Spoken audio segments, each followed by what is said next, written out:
Asisigo babye n'okubba. Naye nanyiiga nnyo. Kala ati ffe babyeko buno. Olowooza obusungu obuli mu bantu b'ekalangala buli butya. Kala tukabateeka kalangala yokka. Ka ggwanga lyonna, ka nsi yonna abantu badde bagoberera akalulu kano. Honorable nga tusiibula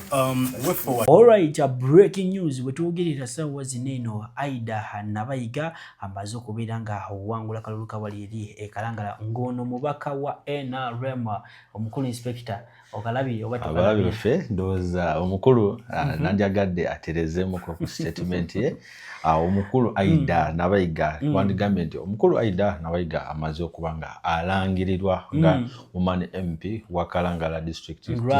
Sigambye nti awangudde wabula alangiriddwa enjawulo weri nja kuba njikunyonyola amaaso awo tusubscribinga gwatanaba kubanga osubscribinga video giwe like ku speed y'amangunyo ebenga etambula etuke ku buli omu naddala mwagizi w'enkyukakyuka oba oyo ow'ekibiina ekya National Unity Platform kotese ne NRM kubanga eggulire lino libakakatako nnyonnyonyo ddala. Olunaku olwaleero ababaka ba NUP wamu n'akulira elections zino nga ye Sebufu avuddeyo n'ategeeza bannayuganda nti no ye alekulidde kyetwandiise Tale Center eyawaliri ekalangala agambye tagenda kubibeeramu ye agenze mu maka g'omugenzi Helen Nakimwe ne bagamba nti no bo we bagenda okukola Tale Center yaabwe kubanga bamaze dda okubeera nga bafuna DR forms zibagenda okubeera nga zibagenda okulangirira eri mu Tale Center nga ziragira ddala nti no omukulu Aida Nabayiga owa NRM yamaze dda kubeera nga wangula akalulu kati wano wennyini njagala nkubuuze omukulu inspector omu ku ba-analysts abakyasinze bwetulina wano mu Uganda ensonga zino oba ozitunuuliddemu basinga badde bagamba kale NRM egenda kuleka since it is the only by-election that is happening currently in the country NRM egenda kulaga nsi nti no it is transparent ina democracy naye ebirabiseeko olunaku olwaleero abantu tebabitegedde abatabadde ku ground Kalangala fa batuuseyo betukuleetedde ekyabadde ku Kalangala ng'akazinga wabaddeyo akavuyo k'amaanyi nawulidde n'amasasi gavuze nga nsonga ki kalulu kasoose ne kabeeramu akavuyo kangi nga mugenzemu okuba nti bakakwatamu era balina ne ballot boxes 17 ze baguddeko nga 17 ng'oledde batikinze Aida Nabayiga zino ballot boxes basobodde okuba nga bazijjayo era obujulizi we buli obulagira ddala nti omuwala omukazi ono yabadde agezaako okukola ki okubba kalulu wabula ndabyeko awo nga omukulu SG ono nga ye Secretary General wa National Unity Platform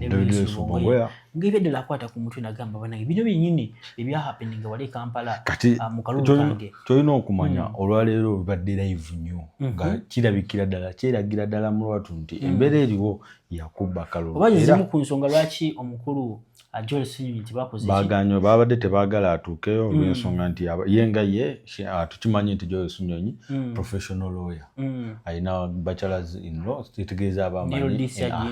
abamanyi engeri y'okwasizaamu etteeka oba amanyi ekiteekeddwa okuba nga kikolebwa wabula abakulu era tebaswadde bamaze ne balangirira kati omukulu John Sewungo abasebuufu kyasazeewo olunaku olwaleero okubeera nga alekulira Tale Center ye Kalangala nagamba ye kagendebwa mu maka g'omugenzi Helen Nakimule. Do you think that was a wise idea for him oba yandisigaddewo ne babakuba akalulu oba ne bababalako akalulu kubanga bagamba nti no imagine mu polling station nga walondiddwako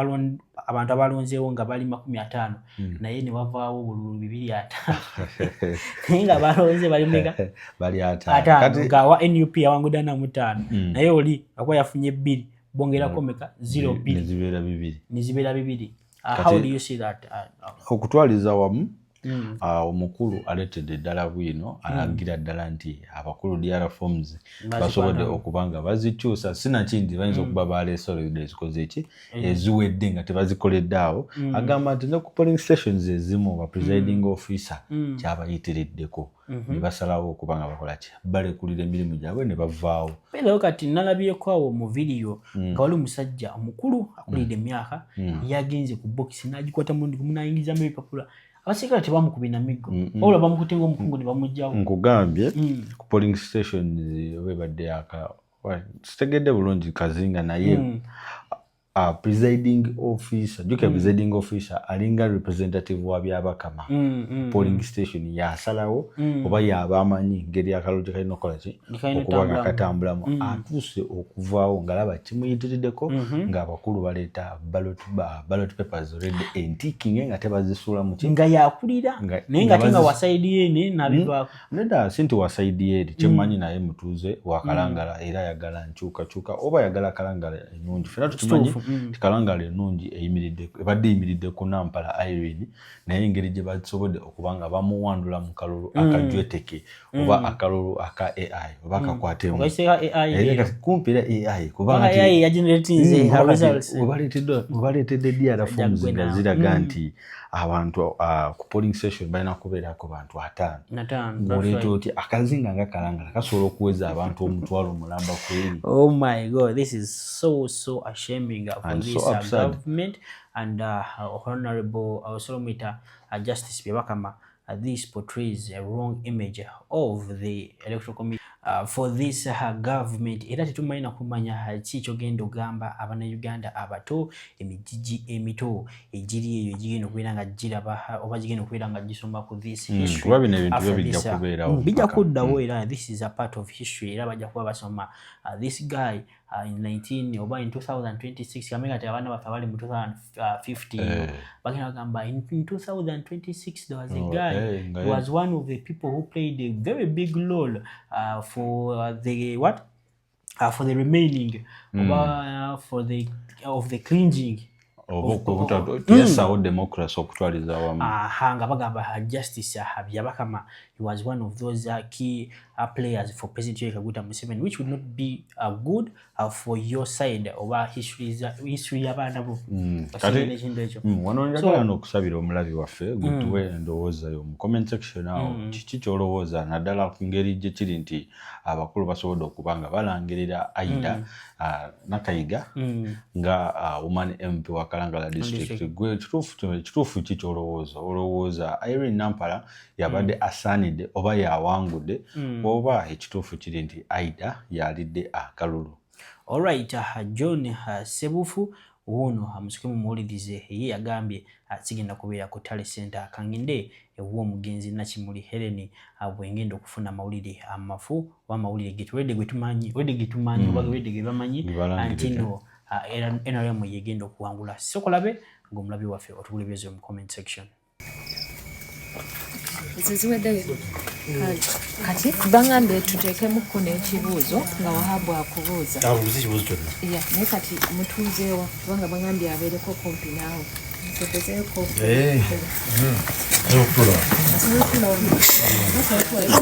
Bwete embeera bweri Kalangala vote rigging efuuse vote rigging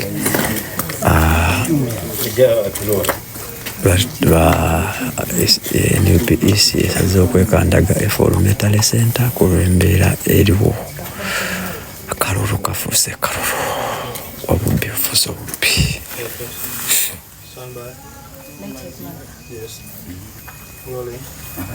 Yes, webale nnyo Susan Nanyanzi mu studios era nga tukwebaza gwakyali ku Spark TV akawungezi k'olunaku olwaleero tuli wano tuli mu maka ag'omugenzi era nga yayomubako omukyalo w'ekitundu kino kya Kalangala Honorable Helen Nakimuli we tutudde tuli n'abakulu bangi okuba mu kibiina ekya National Unity Platform okubala okutandise wali ku Tale Center mu kitebe ekya district ey'e Kalangala ne beekandaga ne babanga bafulumyeyo olw'ebyo bagamba nti bakkiriziganya nabyo bye balabye mu process okuva ku makya batandikidde embeera ey'okulonda paka mu kiseera bwe batuuse nga bagenda kutandika okubala obululu era nga tulina omubaka John Sebufu agenda kubeera nga atuyisizaamu embeera yonna nga bwebadde atubuulire nga lwaki baali badde ku Tale Center naye bali wano ewaka ow'omugenzi Helen Nakimuli lwaki bali wano lwaki tebali sayidi eri ensonga zonna agenda kubeera nga azitunyonyola bulungi nnyo. Honorable mwekandaze ne muva ku Tale Center obuzibu bwabwe akalulu konna konna mu nsi kaba ka mazima na bwenkanya kaba ka bwesimbu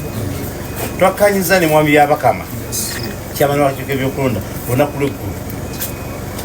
nti ng'oyala okutereeza ebyokulonda ku lunaku olwaleero ekyuma kirina okukola buli mulonzi ajja kubanga kibayita voter identification kyekyuma kikuyamba okugamba nti musajja mukulu ono mulonzi wa kitundu kino ono si mulonzi waliwo abantu bangi abaleeteddwa kuba bitundu ebyenjawulo Masaka eyo abamu bavudde Kampala bakutwala bano gabe Kampala tubamanyi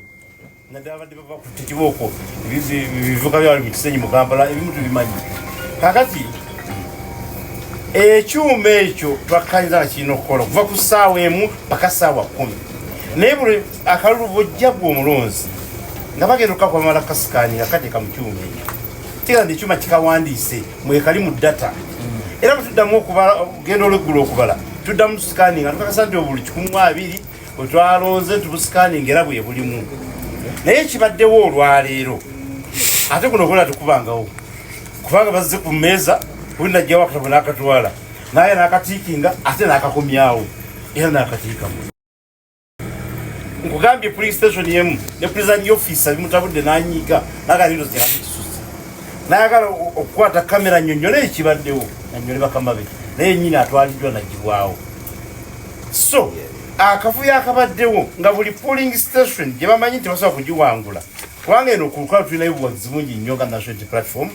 nga mukyala iri Nampala tuba tulinayo obuwagizi bungi balowooza nti engeri yokka ey'okubukendeeza kukwata bululu bajje babuyuwemu ku kifuba era singa banamuli mbadde kyemanyi mbadde mugoberera bulungi ne babuyuwamu naye njala kukuba ekyokulabirako butuusa ate mukujjuza DR forms ng'ojjeko bwe bayiyeemu obukyamu nazo badde bakukutanga bazikyusa eno giraba eriko obulu mu bigambo kuba tukuteekawo figa n'ebigambo buli obulu 125 ate mu bigambo buli 78 buli 78 kakati era twasazize eno neero era olaba bakuutizza mukyala wa NRM n'abayiga Aida bamwongeddeko obulu yadayina 78 kati alina 125 babasazizaamu bagezi bakola ebintu bingi nnyo bwe biti everywhere akuteeka bakalulu era tekuba kulonda tuba tetusobola ffe nga national platform kubeera mu katemba ali ku tale center kubanga bino byennyini bye biriyo returning officer mwami agaba yabadde agenda okusoma tuvuga naye mwami agaba mu kumanya okutuufu muntu yenna yayitako mu ssomero muntu agoberya amanye ebyokulonda formula eri nti omuntu azze nayiwamu obutali mu kyuma kiri mutali kabutyagi mu kyuma so tusobola okubuzuula nti mwebuli kkiriza tujjemu bayiyemu tubiteeke ebbali tubale obululu obutuufu anaawangula awangule mwami agabaganye ekyokuvaayo kiraga nti muconsidinze defeat omanyi kikakyala considing defeat oba okkiriza omubbi wakubbako esaati yoga. Alright, ndowooza muwulidde bulungi nnyo ebiki bigenda wali ekalangala naye ate olunaku olwaleero bawa oba osomita musajja abadde bawe abba w'omukulu Miria Matembe ono nga residing wali eri Luzira. Imagine abadde abeera just Luzira kupi Luzira prison abasajja badde bagala kumutwala ate Luzira prison nga ate abadde abeera waka kumpi naye nga ye abadde very sharp style ya His Excellency Robert Kyagulanyi yasobodde okubeera nga abulawo n'omukyala by the way she is one of those prominent women between mu Uganda mugamba nti ono ebyaddala yakolako oba yayambako ebyaddala bana Uganda kubanga yaliko minister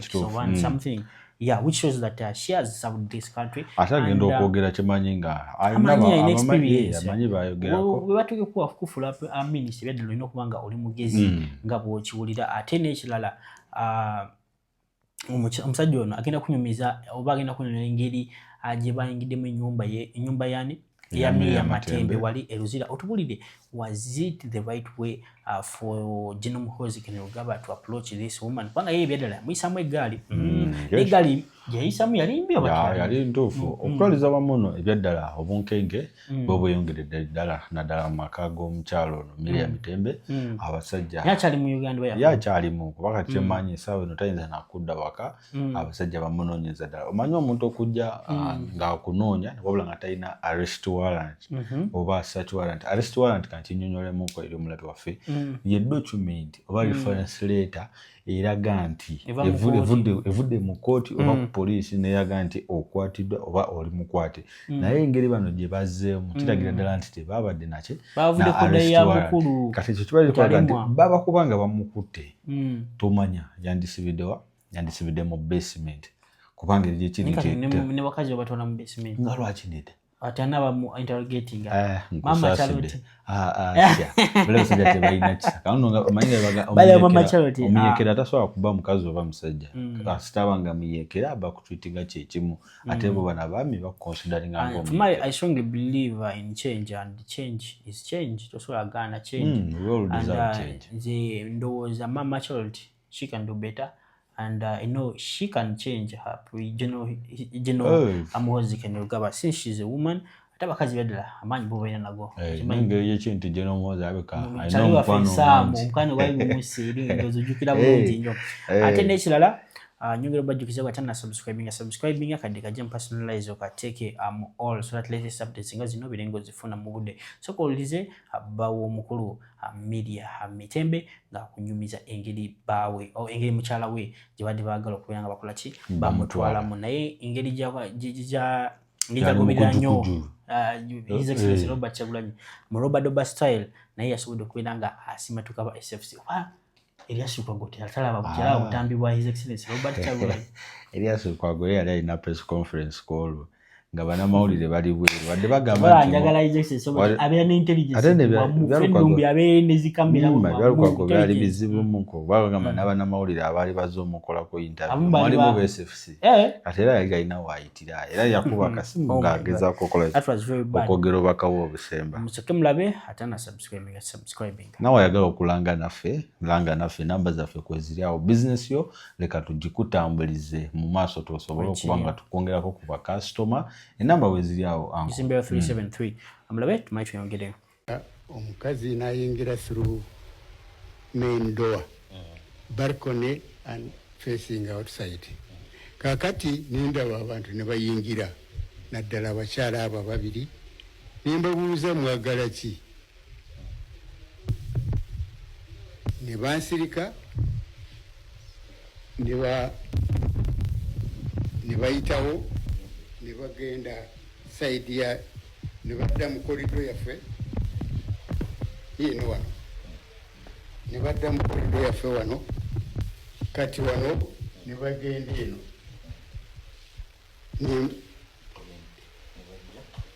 kakati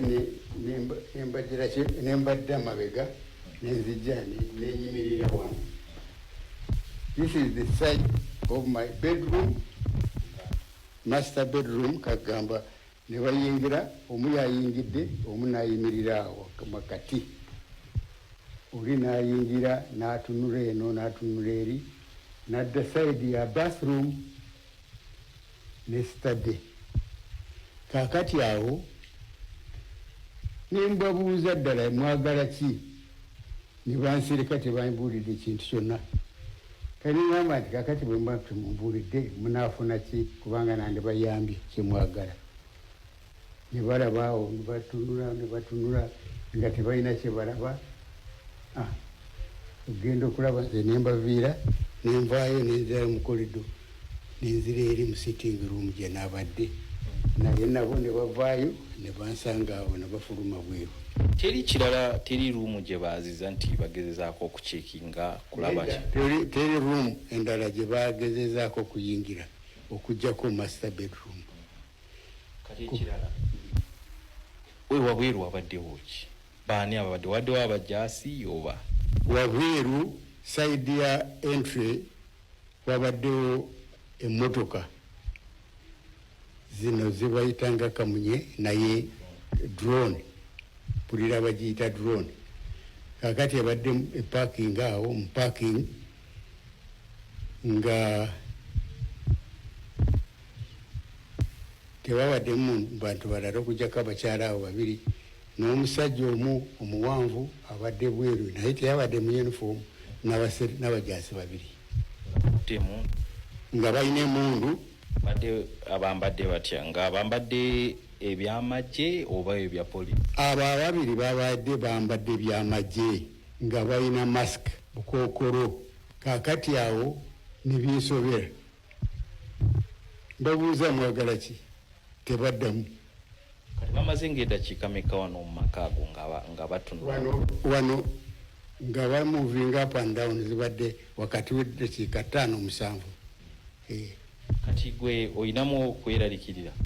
lwaki nedda neraliikiriza abaserikale tebanyingirira kubanga nze amwe peaceful civil servant ndi wano siina mutawaana nawe omulabba emirimu siina kyeneraliikirira kujjako abaserikale abo kati bantiisiza simanyi lwaki bazze ate nga teboogera